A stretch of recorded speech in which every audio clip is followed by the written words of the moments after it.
శ్రీ కనకదుర్గ జ్యోతిష్యాలయం జ్యోతిష్యం చెప్పబడును. ప్రేమ సమస్యలు, పెళ్లి సమస్యలు, భార్యాభర్తల గొడవలు, విద్య, ఉద్యోగం, వ్యాపారం, కుటుంబ ఆర్థిక సమస్యలు, నరదిష్టి, నరఘోష సమస్యలు, సంతాన సమస్యలు, స్త్రీ పురుష వశీకరణం, గ్రహ సమస్యలు, బాలగ్రహ పీడకలలు, ఎటువంటి సమస్యలకైనా 100% పరిష్కారం చేయబడును. అన్ని విషయాలు ఫోటో చూసి ఫోన్లో స్వయంగా చెప్పబడును. గురువు గారికి నమ్మకంతో కాల్ చేయండి. గురూజీ రామరాజు 9000442025. హాయ్ ఫ్రెండ్స్, అందరికీ నమస్కారం అండి. నవంబర్ మాసంలో 24వ తేదీ అనగా ఆదివారం తిథి. ఈ రోజున మీనరాశి జాతకుల యొక్క గోచార ఫలితాలు ఎలా ఉండబోతున్నాయో ఇప్పుడు మనం ఈ వీడియోలో తెలుసుకుందాము. ఈ రోజున మధ్యాహ్నం 12:20 నుంచి రాత్రి 9:30 వరకు కూడా వీరికి జరగబోయేది ఇదే. ఏం జరగబోతుంది, ఎటువంటి ఫలితాలు అయితే ఈ రాశి జాతకులు పొందుకోబోతున్నారు అనే వివరాలు ఈ వీడియోలో తెలుసుకుందాము. అంతకంటే ముందు ఫ్రెండ్స్, వీడియోని పూర్తిగా చూడండి.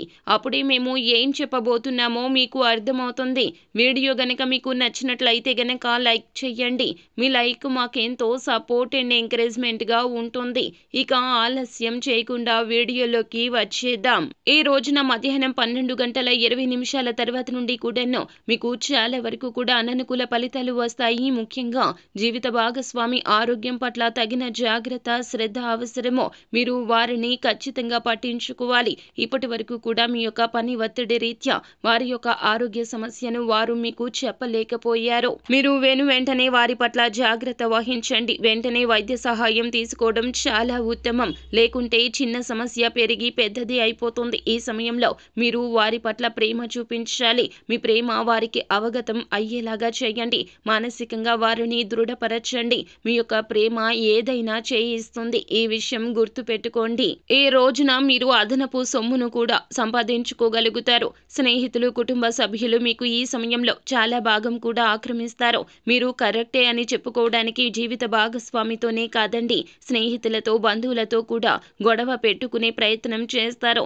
ఈ రోజున భావోద్వేగాలు అదుపులో పెట్టుకోకపోతే గనక ఖచ్చితంగా మీకు వారికి మధ్యన ఉన్నటువంటి బంధం అనేది పలుచబడిపోతుంది. కావున ఈ విషయంలో మీరు ఇంకాస్త జాగ్రత్తగా ఉండండి. అయినప్పటికీ కూడా మీ యొక్క జీవిత భాగస్వామి మిమ్మల్ని అర్థం చేసుకుంటుంది, మిమ్మల్ని సముదాయిస్తారు. మీరు ఇతరుల నుండి వేరుగా ఉండడానికి ఈ రోజున ప్రయత్నించొద్దు. అందరితో కలిసి ఉండడానికి ప్రయత్నించండి. మీకు ఏదైనా కష్టం అనిపించినా కుటుంబ సభ్యులతో పంచుకోవడంలో ఏమాత్రము కూడా వెనకడుగు వేయొద్దు. ఇటీవల కొన్ని దుస్సంఘటనలు జరిగాయి. ఆ యొక్క సంఘటనల ఫలితంగా ఈ రోజున మీరు కాస్త ముభావంగా కూడా ఉండవచ్చును. మీ పట్ల తనకు ఎంతటి ప్రేమ ఉన్నదో జీవిత భాగస్వామికి ఈ రోజున మీకు అర్థమవుతుంది. మీ మనసును మార్చడానికి, తేలికపరచడానికి తను ఎన్నో రకాల ప్రయత్నాలు చేసి ఈ రోజున సక్సెస్ అవుతుంది కూడాను. మీ యొక్క సమస్య దూది పింజలాగా ఎగిరిపోతుంది. వారు మీకు చాలా వరకు సపోర్టివ్ గా ఉంటారు. ఈ రోజున మీకు రావాల్సినటువంటి ధనం వస్తుంది. అలాగే మొండి బకాయిలు వసూలు కావడమే కాకుండా మీరు అప్పు తీసుకునే స్థాయికి అస్సలు ఇక దిగజారరు. ఈ రోజున అప్పు తీసుకుందాము అనుకున్నా అప్పు తీసుకోవాల్సిన అవసరం లేకుండా మీకు రావాల్సిన ధనం మీ చేతికి వచ్చి తీరుతుంది. ఈ రోజు మీరు చాలా పనులు చేయాలి అనుకుంటారు, కానీ ముఖ్యమైన పనులను వాయిదా వేస్తారు. ఎందుకంటే మీ యొక్క అనారోగ్య సమస్య కావచ్చు, లేకపోతే మానసిక ప్రశాంతత లేని కారణంగా కావచ్చు. కానీ వీటి నుండి బయటపడి ఈ రోజున పనులు పూర్తి చేయడానికి ప్రయత్నిస్తే ఖచ్చితంగా ఫలితం దక్కుతుంది. ఈ రోజు వృధా చేసుకోకుండా మంచి పనులకు ఉపయోగించండి. ఖచ్చితంగా అంతా మంచి జరుగుతుంది. శుభం భూయాత్. సో ఫ్రెండ్స్, చూసారు కదా, ఈ వీడియో గనక మీకు నచ్చినట్లయితే గనక లైక్ చేయండి. మరిన్ని వీడియోస్ కోసం మా ఛానల్ని సబ్స్క్రైబ్ చేసుకుని ఫాలో అవ్వండి. Thank you.